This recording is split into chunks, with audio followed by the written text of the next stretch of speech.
Hello friend, आज हम प्राचीन भारत का इतिहास में आदि ऐतिहासिक काल से पढ़ेंगे क्योंकि हमने पिछली क्लास में पुरापाषाण काल, मध्यपाषाण काल और नवपाषाण काल पढ़ चुका था। तो चलिए प्रारंभ करते हैं। आदि ऐतिहासिक काल की यदि हम बात करें और इस काल की अवधि की यदि हम बात करें तो भारत में 3000 ईसा पूर्व से 8000 ईसा पूर्व तक मानी जाती है।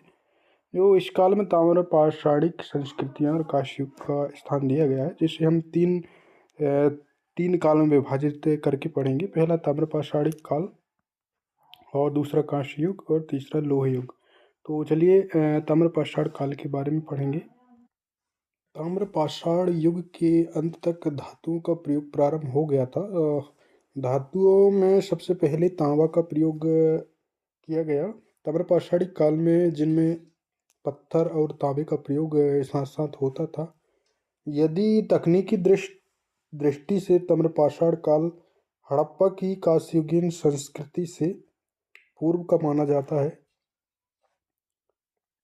जो भारत में ताम्रपाषाणिक संस्कृति यदि हम देखें तो राजस्थान, गुजरात के क्षेत्र में देखने को मिलता है, जहाँ पे आहड़, बलाथल, गिलुंड और लुटेश्वर, रणघाटी पर देखने को मिलता है। मध्य प्रदेश में यदि कहा जाए, मध्य प्रदेश महाराष्ट्र में तो नवदा, एरन, इनामगाम, जौरवे, दैमाबाद में देखने को मिलता है। भारत में ताम्रपाषाण काल की जो बस्तियां दक्षिण पूर्व राजस्थान, मध्य प्रदेश के पश्चिम भाग में, पश्चिम महाराष्ट्र और दक्षिण पूर्वी भाग में पाई गई, जो उनके उस राज्य के क्षेत्र के बारे में बताया गया है। जैसे आहड़, बलाथल, गिलुंड हो गया, लुटेश्वर हो गया और रणघाटी हो गया। यदि मध्य प्रदेश महाराष्ट्र में देखा जाए तो नवदा हो गया। रण्य एक अभिलेख है जो 110 में सती प्रथा का अभिलेख मिलता है। इनामगाम हो गया, जौरवे हो गया, दैमाबाद हो गया। तो यहाँ पे हमें ताम्रपाषाण काल के बारे में जानकारी देखने को मिलता है। गंगा घाटी की यदि हम बात करें तो ये चिरांद कोई स्थान है जो यूपी के अंतर्गत आता है। सोनपुर यूपी में एक जिला है, बरौंद पर देखने को मिला। महिषादल और दक्षिण भारत में यदि देखा जाए तो नेवासा, तिंजोरी है और संगल, कल्लू आदि स्थानों पर ताम्रपाषाणिक संस्कृतियों को देखने को मिली। और यदि यहाँ पर देखा जाए तो औजार और धातुकार जैसे ताम्रपाषाणिक लोग में पत्थर तथा तांबे दोनों के औजार प्रयोग, उस समय तांबे का प्रयोग होने लगा था। तो दोनों मिक्सचर मतलब पत्थर का भी उपयोग किया करते थे और तांबे का भी उपयोग किया करते थे। औजार में कुल्हाड़ी, चाकू, भाला, तीर की नोक, ये तो पहले से ही उपयोग में आता था। और यदि तांबा मुख्य धातु थी उस समय, तो कांसा का प्रयोग बहुत बाद में शुरू हुआ। जब तांबा उस समय यदि कहा जाए तो कांसे कैसे एक बनाने की कला भी उस समय जानते थे। और तांबे की प्राप्ति के लिए यदि कहा जाए तो राजस्थान आज भी फेमस है और मध्य प्रदेश के अरावली पर्वत के खेतड़ी और सिंगानी क्षेत्र के अंतर्गत काफ़ी प्रसिद्ध है। और निवास की यदि हम बात करें और उस समय की जीवन शैली की यदि हम बात करें तो ताम्रपाषाणिक लोग गांव में बसते थे और घर जैसे मिट्टी के घर हुआ करते थे, लकड़ी, ईंट के और भूसा के आदिवासी क्षेत्र में देखने को मिलता था। जो कृषि पशुपालन के जीवन का एक मुख्य आधार था और पुरुषों और महिला दोनों का श्रम में समान योगदान रहता था। घरेलू जानवर जैसे गाय, भेड़, बकरी, सूअर आदि पालते थे। और कृषि में यदि बात करें तो मुख्य फसल ज्वार हो गया, बाजरा हो गया, गेहूँ, चावल, मूंग, मसूर आदि की फसल किया जाता था। और कृषि में हल और बैल का उपयोग किया जाता था। सिंचाई प्रारंभिक व्यवस्था का प्रमाण कुछ स्थानों से मिलता है। और यदि बर्तन देखा जाए तो लाल, काले रंग के बर्तन सर्वाधिक प्रसिद्ध थे उस समय। बर्तनों पर ज्योमेट्री, आकृति, रेखा, पशु पक्षी की आकृति पाई जाती थी। बर्तन हाथ से और चाक से बनाए जाते थे। कुछ स्थानों में सजावटी बर्तन भी मिले हैं जो उनकी कलात्मक समझ दिखाते हैं। और उस समय सामाजिक और आर्थिक जीवन की यदि हम बात करें तो समाज कृषि प्रधान एवं ग्राम आधारित था। जो श्रम का विभाजन था, कुछ लोग कृषि करते थे, कुछ मिट्टी के बर्तन बनाते थे और कुछ धातु का कार्य करते थे। वस्तु विनिमय प्रणाली थी, उस समय पैसे तो चलते नहीं थे। वस्तु विनिमय प्रणाली का मतलब ये होता है कि एक व्यक्ति अपनी वस्तु देकर दूसरे से दूसरी वस्तु को लेना। ये वस्तु विनिमय प्रणाली उस ज़माने में तमिल पाषाणिक काल में भी ये प्रचलित थी। तो चलिए देखते हैं आभूषण की यदि हम बात करें, तांबा, शंख, मणि, हड्डी आदि से बनाए जाते थे आभूषण। और धार्मिक जीवन उस समय यदि देखा जाए तो लोग प्राकृतिक शक्तियों की पूजा करते थे, जिसमें सूर्य का बहुत बड़ा योगदान था। मतलब सूर्य देवता को बहुत मानते थे। वर्षा, जल, भूमि और मातृ देवी, उस समय मातृ देवी की मूर्ति काफ़ी चर्चित थी, काफ़ी मानी जाती थी। और मातृ देवी को कहते हैं कि बहुत मानते थे उस समय, उस ज़माने में। अंत्येष्टि संस्कार की यदि हम बात करें तो उस समय प्रचलन में था कि शवों को दफनाया जाता था। उनके साथ मिट्टी के बर्तन रखे जाते थे, जिससे परलोक जीवन विश्वास का संकेत मिलता है। और अंत्येष्टि प्रथा को यदि देखा जाए तो ये मृतकों को उत्तर दक्षिण दिशा में गड्ढों में दफनाया जाता था। उनके साथ मिट्टी के बर्तन, तांबे के औजार, आभूषण, अनाज रखे जाते थे। यह प्रथा आध्यात्मिक सोच को दर्शाता है। जो महत्वपूर्ण ताम्रपाषाणिक स्थल यदि हम देखें तो महाराष्ट्र के दैमाबाद, महाराष्ट्र के जोरवे और चंदौली में सपाट आयताकार ताम्र कुठार पाए गए। तथा यदि देखा जाए तो चंदौली में भी तांबे की छेनी प्राप्त हुई। और नेमाबाद की ख्याति बड़ी संख्या में कांसे की वस्तुओं की उपलब्धि के लिए मानी जाती है। इनमें कुछ वस्तुएं हड़प्पा संस्कृति का भी स्पष्ट देखने को मिलता है। इनाम गांव महाराष्ट्र के अंतर्गत आता है। पसाड़ युग की एक बड़ी बस्ती थी। यहाँ पर 100 से भी अधिक घर हुआ करते थे और अनेक कब्रें प्राप्त हुई। और यदि बस्ती किलाबंद की यदि हम बात करें तो ताम्र पाषाण युग के लोग प्राय पक्की मिट्टी से परिचित नहीं थे। वो कच्ची मिट्टी के ईंट का ही प्रयोग किया करते थे। अनेक ताम्रपाषाण स्थल जैसे यूपी में प्रयागराज हो गया, वहाँ पर विंध्य क्षेत्र के अंतर्गत देखने को मिला। पूर्वी भाग में गंगा तटवर्ती में देखने को मिला। और बिहार में सोनपुर में ताम्रपाषाण काल देखने को मिला। तो आगे देखते हैं। आहार संस्कृति के लोग प्रारंभ में धातु कर्म जानते थे। आहार का प्रचिन जैसे तंबुवती, तांबा वाली स्थान, ये सब स्थानों पर देखने को मिलता है। तो चलिए देखते हैं, जैसे कि राजस्थान आहाड़। और राजस्थान आहाड़ पर आहाड़ एक स्थान है जहाँ पर लाल काले बर्तन, तांबे के औजार और धान के दाने, राजस्थान बलाथल और ईंटों के मकान, खाद्य अवशेष और मध्य प्रदेश नवदा तोली कृषि के प्रमाण, मिट्टी के सुंदर बर्तन देखने को मिलते हैं। और यदि हम गुजरात की बात करें तो गुजरात में लोटेश्वर मिट्टी के बर्तन और मोती के लिए काफ़ी प्रसिद्ध माने जाते हैं। ये नोट करने योग्य है। आप चाहे तो नोट्स बना सकते हैं और अपनी कॉपी में नोट कर सकते हैं।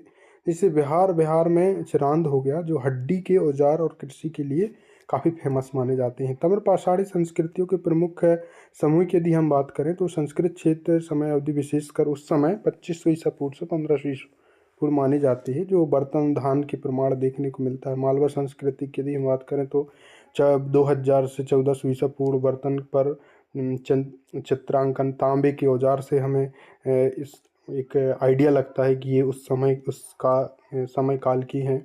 जौरवी संस्कृत को यदि देखा जाए तो 1500 से 1000 ईसा पूर्व की मानी जाती हैं। उस जहाँ पर कृषि, पशुपालन, मिट्टी के सुंदर बर्तन देखने को मिले। कायथा संस्कृति और मध्य प्रदेश में यदि हम देखा जाए तो ये भी 2000 से 1800 ईसा पूर्व की मानी जाती है, जो स्थायी ग्राम जीवन मिट्टी के घर पाए गए। और यदि जो औजर संस्कृति गुजरात की यदि हम देखें तो ये भी 1800 से 1000 ईसा पूर्व उस ईसा पूर्व काल के समय को देखने को मिलता है, जो लाल काले बर्तन व्यापार के प्रमाण मिलते हैं। और यदि हम इनके महत्व और योगदान को समझें तो भारत के इतिहास में संक्रमण काल और पत्थर युग से धातु युग में प्रवेश का संकेत है। कृषि और ग्राम सभ्यता का विकास इसी समय में हुआ। धातु विज्ञान की प्रारंभिक जानकारी मिलती है हमें ताम्रपाषाण काल से। तांबा गलाना, औजार बनाना, ये ताम्रपाषाण काल से हमें देखने को मिलता है। कलात्मक और मिट्टी के बर्तन और मूर्तियों में सौंदर्य बोध और सामाजिक संस्कृति की संगठन जीवन की शुरुआत। आगे चलकर हम लोह युग और वैदिक सभ्यता को पढ़ेंगे। तो चलिए प्रारंभ करते हैं। अब हम नेक्स्ट पढ़ेंगे जो कांस्य युग है, उसको पढ़ेंगे। कांस्य युग की प्रमुख विशेषता जैसे धातु का प्रयोग। उस समय लोहा, तांबा और रागा को गलाकर कांस्य बनाना सीख लिए थे उस समय। इससे औजार, हथियार, मूर्तियां, बर्तन, आभूषण आदि बनाए जाने लगे थे। कृषि और पशुपालन में उन्नति। किसान कांस्य के औजार से खेती करने लगे थे, जो हल बनाना, दरांती, कुल्हाड़ी आदि आदि चीज़ें बनाने लगे थे। नगर सभ्यता का उदय उस समय, यदि कांस्य युग की बात करें तो योजनाबद्ध शहर, सड़कों का जाल, नालियाँ, मकान, स्नानागार, यह सब इसी युग में दिखा, जो हड़प्पा, मोहनजोदड़ो, धौलावीरी आदि हम आगे पढ़ेंगे। और व्यापार, कांस्य वस्तु और व्यापार दूर दूर तक होता था। लोग समुद्र और थल मार्गों से व्यापार करते थे।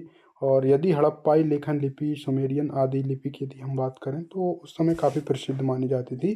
धार्मिक दृष्टि से मातृ देवी की पूजा बड़े मतलब काफ़ी संख्या में की जाती थी और मान्यता अग्नि के प्रतीक मानते थे। और लोग जल और अग्नि को काफ़ी मानते थे, जैसे सूर्यदेव को बहुत ज़्यादा मानते थे, पीपल का वृक्ष को बहुत ज़्यादा मानते थे। तो ये सारी चीज़ें देखने को मिलता है। अब हम भारत में कांस्य युग के बारे में कुछ जानेंगे। जैसे सिंधु घाटी सभ्यता, भारत में कांस्य युग का प्रतिनिधि सिंधु घाटी सभ्यता करती रही उस समय। और जैसे वर्तमान पाकिस्तान, पश्चिम भारत में, ये सब आगे पढ़ेंगे हम। जैसे हड़प्पा, मोहनजोदड़ो, धौलावीरी, लोथल, कालीबंगा, ये आगे आगे की क्लास में हम पढ़ेंगे आगे। तो चलिए देखते हैं। यहाँ की समाज नगरी आधारित थी और व्यापारी कारीगर हुआ करते थे। नगर राज प्रशासन परिषदें थी। अर्थव्यवस्था यदि देखें तो कृषि, व्यापार, धातु पर आधारित थी। संस्कृत कला, नृत्य, मूर्ति कला प्रगति थी। मातृ देवी की पूजा किया करते थे। और आगे यदि देखें तो उस समय 1200 ईसा पूर्व के आसपास की बातें हैं ये। और प्राकृतिक आपदा इसका मतलब माना जाता है कि कांस्य युग का जो अंत हुआ उसमें प्राकृतिक आपदा मानी जाती है और बाहरी आक्रमण। जैसे लोह धातु की खोज और उपयोग का आरंभ तो हो चुका था उस समय और आने वाला लोह युग में प्रवेश था। जैसे काल अवधि की यदि हम बात करें 3300 ईसा पूर्व से 1200 ईसा पूर्व तक मानी जाती है। और कांस्य युग उस समय कांस्य, तांबा प्लस राग को मिक्सचर करके बनाया जाता रहा होगा। और भारत में प्रतिनिधि जैसे सिंधु घाटी सभ्यता जो हम आगे पढ़ेंगे, और नगर जीवन, धातु व्यापार, ये सारी चीज़ें हमें कांस्य युग में देखने को मिलता है। अब हम सिंधु घाटी सभ्यता के बारे में जानेंगे, जिसमें हड़प्पा सभ्यता सबसे पहले हम हड़प्पा सभ्यता के बारे में पढ़ेंगे। चलिए हम हड़प्पा सभ्यता पढ़ेंगे। तो हड़प्पा सभ्यता की यदि हम बात करें तो ये इसकी लगभग आयु 2600 ईसा पूर्व से 1900 ईसा पूर्व तक मानी जाती है, जो अभी वर्तमान में पाकिस्तान उत्तर पश्चिम भाग भारत की सिंधु नदी के क्षेत्र के अंतर्गत पाई जाती थी। यह विश्व की प्राचीनतम नगरी सभ्यताओं में से एक थी। और इसकी खोज की यदि हम बात करें तो 1921 में पंजाब पाकिस्तान के अंतर्गत दयाराम साहनी द्वारा किया गया था। 1921 में हड़प्पा सभ्यता मतलब हड़प्पा सभ्यता की खोज दयाराम साहनी ने किया था। ये पंजाब पाकिस्तान के अंतर्गत। और यदि हम मोहनजोदड़ो की बात करें तो ये भी सिंधु पाकिस्तान के अंतर्गत है, जो राखलदास बनर्जी ने 1901 साल बाद किया था 1922 में। ये दो चीज़ें याद रखनी योग्य हैं। और अन्य स्थल भी हैं, जैसे कालीबंगा हो गया राजस्थान में, लोथल हो गया, और धौलावीरा हो गया, राखीगढ़ हरियाणा हो गया, बनवाली हो गया, चन्हूदड़ो, ये इन सब के बारे में हम विस्तृत से पढ़ेंगे। तो चलिए प्रारंभ करते हैं। जैसे यदि इसकी विशेषता और समय अवधि देखें तो प्रारंभिक हड़प्पा सभ्यता जैसे 3300 से 2600 ईसा पूर्व में कृषि वस्तुओं की शुरुआत हुई थी। और जैसे 2600 से 1900 ईसा वर्ष ईसा पूर्व में यदि देखा जाए तो नगर नियोजन उस समय व्यापार होने लगा था, सांस्कृतिक विकसित हो चुकी थी। और 1900 से 3100 ईसा पूर्व में यदि देखा जाए तो ये पतन की कगार पर थी, विखंडन और ग्रामीण संस्कृति की ओर वापसी होने लगी थी। तो चलिए और देखते हैं। और भौगोलिक विस्तार की यदि हम बात करें तो ये उत्तर में मांडा जम्मू के अंतर्गत आता है, ये इम्पोर्टेंट है, आप नोट कर सकते हैं। और दक्षिण दक्षिण में दाइमाबाद महाराष्ट्र, ये क्वेश्चन काफ़ी देखने को मिलता है यूपीएससी में।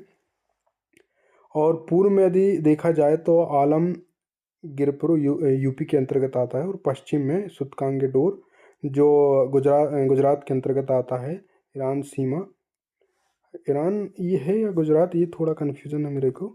तो चलिए देखते हैं। इसकी कुल क्षेत्रफल 12,99,600 वर्ग किलोमीटर है, जो मिस्र और मेसोपोटामिया सभ्यता से बड़ा है।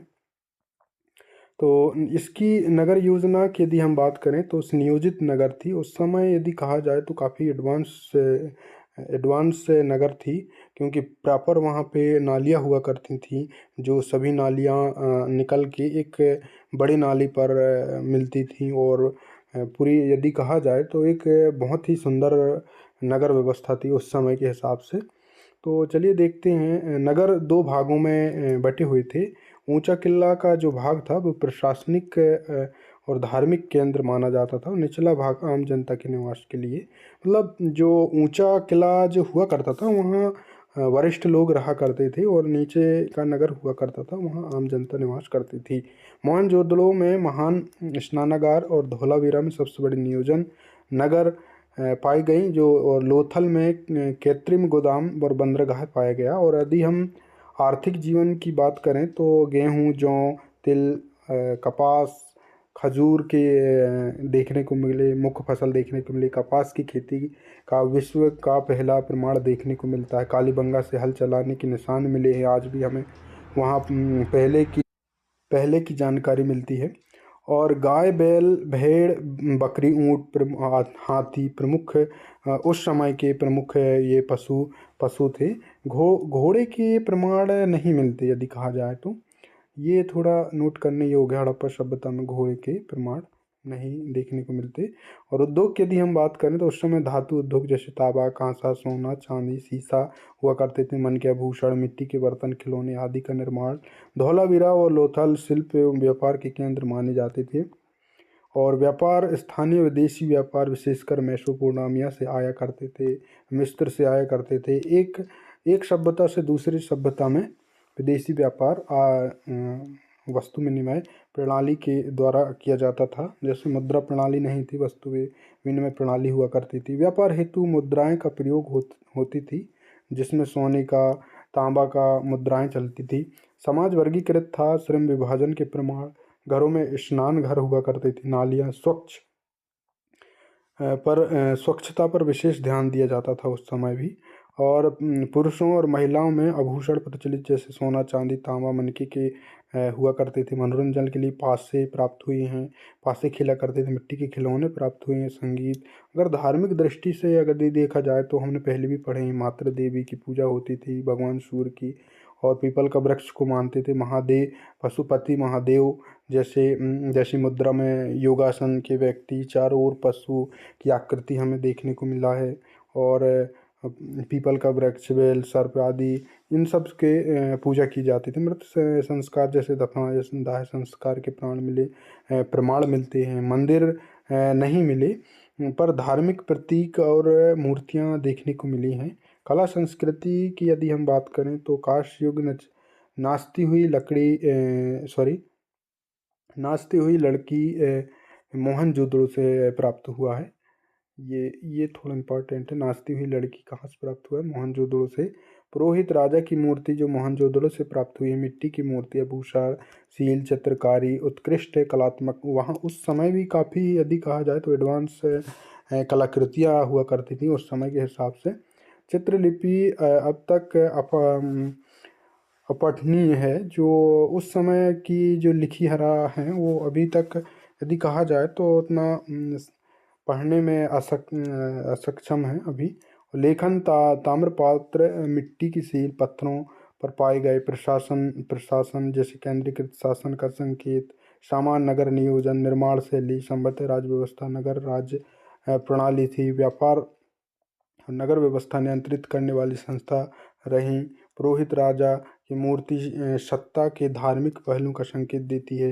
यदि इसकी पतन की यदि हम बात करें तो प्राकृतिक आपदा मानी जाती है, और जलवायु का परिवर्तन और नदियों का अपना मार्ग में परिवर्तन माना जाता है। विदेशियों का आक्रमण भी उस समय माना जाता है, क्योंकि उस समय आर्यों का प्रवेश का सिद्धांत देखने को मिलता है। और कृषि उत्पादन में गिरावट था, व्यापारिक मार्गों का लूटना। हड़प्पा सभ्यता का महत्व यदि हम देखें तो भारत की पहली नगरीय सभ्यता सभ्यता मानी जाती है, जो संगठित और शहरी जीवन, स्वच्छता, वास्तुकला का सर्वश्रेष्ठ उदाहरण मानी जाती है। और भारतीय संस्कृति की प्रारंभिक जड़ें यदि देखा जाए तो आगे चलकर वैदिक संस्कृति के विकास में आधारभूत योगदान माना जाता है। और इस टाइप के क्वेश्चन यूपीएससी में अक्सर देखने को मिलते हैं। तो चलिए हम नेक्स्ट पढ़ते हैं। चलिए देखते हैं हड़प्पा सभ्यता से हमें क्या क्या प्राप्त हुआ, क्या क्या वस्तु प्राप्त हुई। जैसे यदि देखा जाए तो हड़प्पा हड़प्पा सभ्यता से हमें अनाज भंडार प्राप्त हुए, जो बड़े गोदाम मिले जिसमें 6 कमरे में कृषि अवशिष्ट भंडार का प्रमाण देखने को मिला। दूसरा किला देखने को मिला, ऊंचा भाग प्रशासनिक हड़प्पा सभ्यता से, जो धार्मिक केंद्र माना जाता था। और आगे नगर योजना जिसमें सुनियोजित सड़कें पाई गई, पक्की ईंटों से बने मकान हमें देखने को मिले, सिलें मिली, जो बैल, यूनिकॉर्न, पशुपति जैसी आकृतियाँ देखने को मिली। और मातृ देवी की मूर्ति हमें कहाँ से मिली है? हड़प्पा सभ्यता से प्राप्त हुई है। और जैसे कांस्य तथा ताम्र वस्तु भी हमको हड़प्पा सभ्यता से देखने को मिला। मिट्टी के बर्तन मिले, लाल लाल मिट्टी, काले रंग के चित्रकाली बर्तन देखने को मिले। खेल के उपकरण जैसे पासे, खिलौने, मनोरंजन के प्रमाण में आभूषण देखने को मिला। और लिपि अंकित मिट्टी की पट्टियाँ मिली।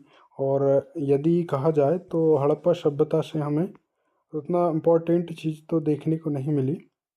अब हम मोहनजोदड़ो के बारे में पढ़ेंगे और वहाँ से हमें क्या क्या वस्तुएं प्राप्त हुई उनके बारे में जानेंगे।